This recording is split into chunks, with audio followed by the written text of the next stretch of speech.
الشيطان الرجيم بسم الله الرحمن الرحيم أفمن اتبع رضوان الله كمن باء بسخط من الله ومأواه جهنم وبئس المصير هم درجات عند الله والله بصير بما يعملون لقد من الله على المؤمنين إذ بعث فيهم رسولا من أنفسهم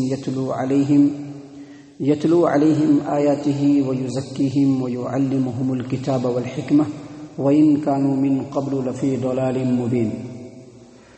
معزز سامعین کرام، سورہ آل عمران سورہ نمبر 3 اور اسی صورت سے ابھی آپ کے سامنے آیت نمبر 162، 163، 164 یعنی 163، 164، 165 یہ 3 آیات تلاوت کی گئی۔ اللہ تبارک و تعالی نے فرمایا افمن اتبع رضوان اللہ، بھلا وہ آدمی جو اللہ تبارک و تعالیٰ کی رضامندی کے پیچھے چلتا ہے، کمن باء بسخط من اللہ، اس آدمی کی طرح سے ہو سکتا ہے جو اللہ تبارک و تعالیٰ کی غضب میں گرفتار ہو چکا ہے، ومأواہ جہنم، اور اس کا ٹھکانہ جہنم ہو، وبئس المصیر، اور جہنم بہت برا ٹھکانہ ہے۔ ہم درجات عند اللہ، اللہ تبارک و تعالیٰ کے نزدیک تمام لوگوں کے الگ الگ درجات ہیں، اور اللہ تبارک و تعالیٰ لوگوں کے تمام اعمال سے خوب باخبر ہے، لوگوں کے اعمال کو دیکھ رہا ہے، نگرانی کر رہا ہے۔ معزز سامعین کرام، ان آیات میں اللہ تبارک و تعالیٰ نے پھر سے 2 گروہوں کا، 2 جماعتوں کا تقابلی جائزہ لیا ہے اور دونوں کا کمپیریزن پیش کیا ہے۔ اللہ تبارک و تعالیٰ نے 2 گروہ کو کمپیئر کیا ہے جو غزوہ بدر میں بھی یا غزوہ احد میں آمنے سامنے تھے۔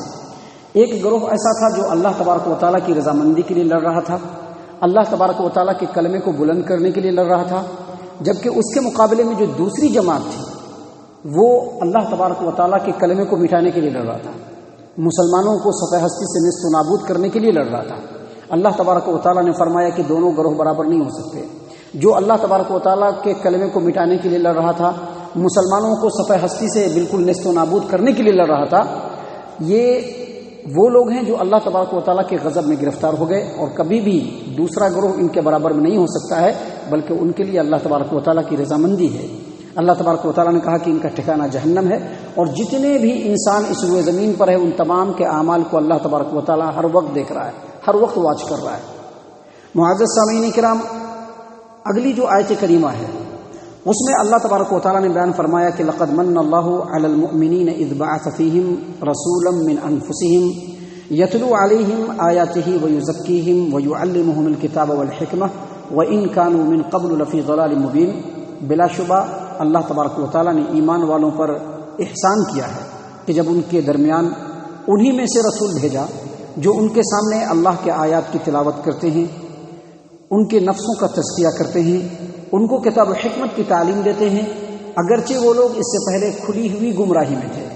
سامعین کرام، اس آیت کریمہ میں اللہ تبارک و تعالیٰ نے بیان فرمایا کہ اللہ تبارک و تعالیٰ نے احسان کیا ہے، اور احسان کے لیے جو عربی میں لفظ استعمال ہوا ہے وہ منا کا منا۔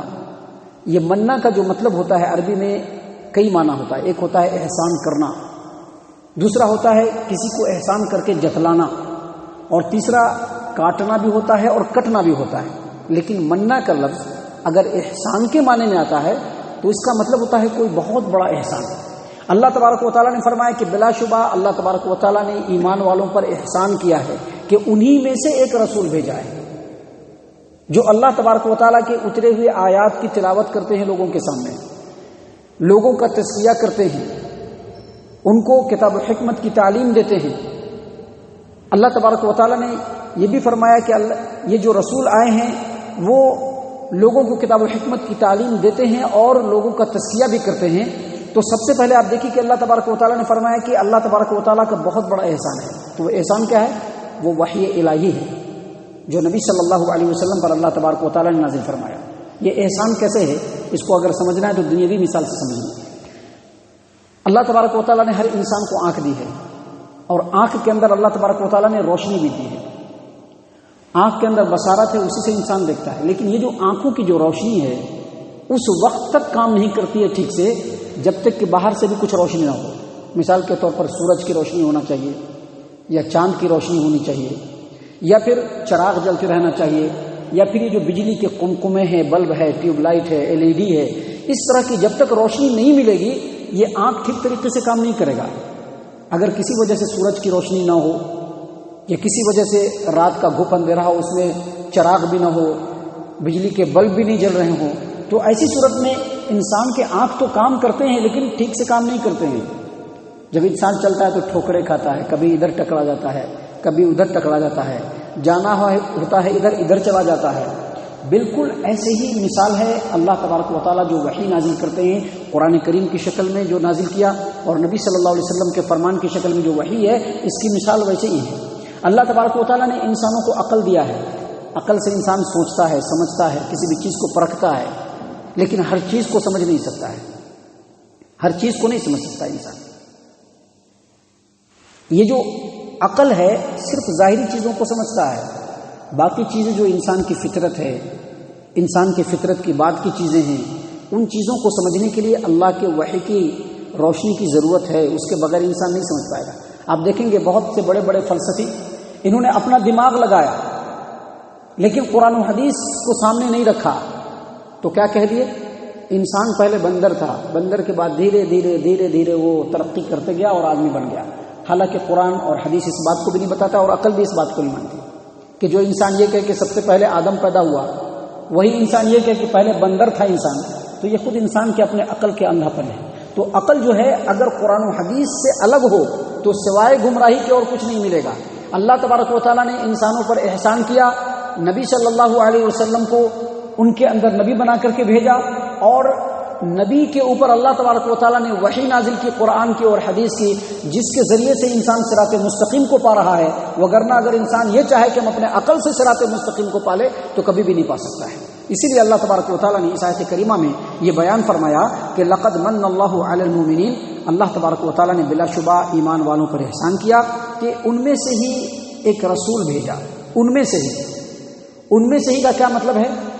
ایک رسول بھیجا جو انہی میں سے ہے، یعنی انسان ہے، عربی النسل ہے، قریشی ہے، قریشی زبان میں بولتا ہے تاکہ عرب لوگ ان کی بات کو خوب اچھی طریقے سے سمجھ سکے. وہ فرشتوں میں سے نہیں ہے، وہ جناتوں میں سے نہیں ہے. اگر فرشتوں میں سے ہوتا یا جناتوں میں سے ہوتے تو انسان کیا کہتا؟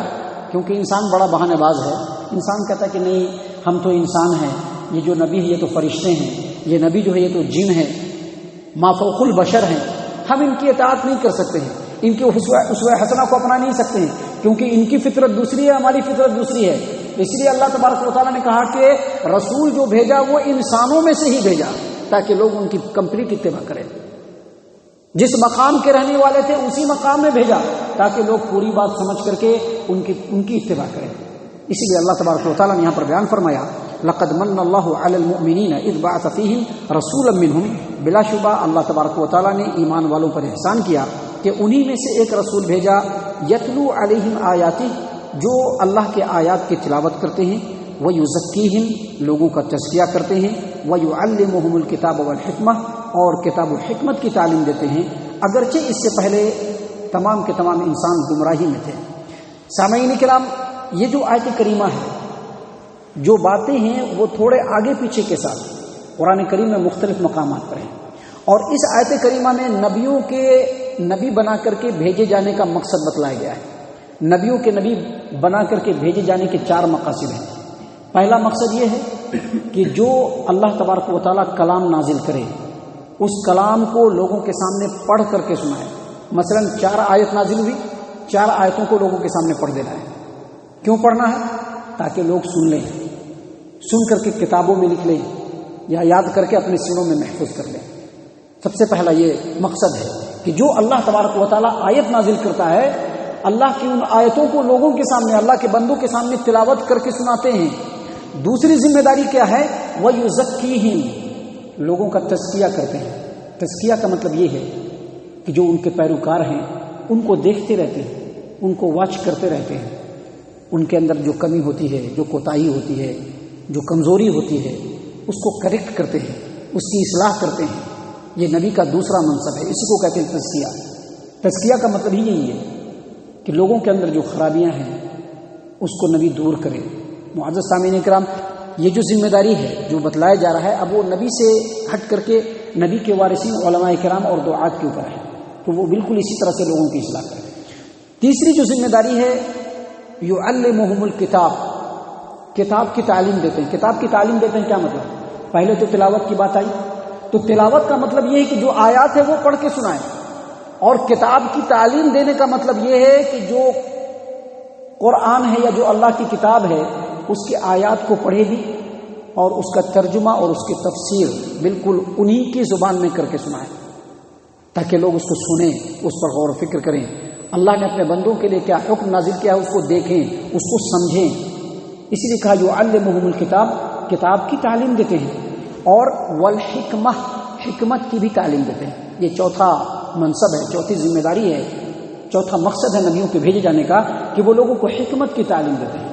اب یہ جو حکمت ہے اس کے بارے میں عام طور پر مفسرین نے کہا ہے کہ سنت، یعنی نبی صلی اللہ علیہ وسلم نے جو فرمایا، نبی صلی اللہ علیہ وسلم نے جو کر کے دکھلایا اس کو کہتے ہیں حکمت۔ لیکن اس سلسلے میں بعض مفسرین نے مزید تھوڑی توضیح کی ہے کہ حکمت جو ہے اس کی دو قسم ہے، ایک حکمت نظری اور دوسرا حکمت عملی۔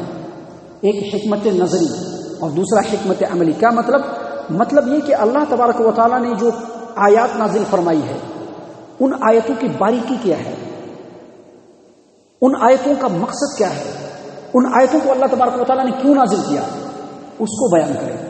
اور حکمت عملی یہ ہے کہ جو بھی قرآن کریم کے اندر یا جو بھی اللہ کی کتاب کے اندر نازل ہوا ہے اس پر عمل کرنے کا طریقہ وہ خود کر کے بتائے۔ یہ نبیوں کا مقصد ہے جس کو اللہ تبارک و تعالیٰ نے یہاں پر بیان فرمایا۔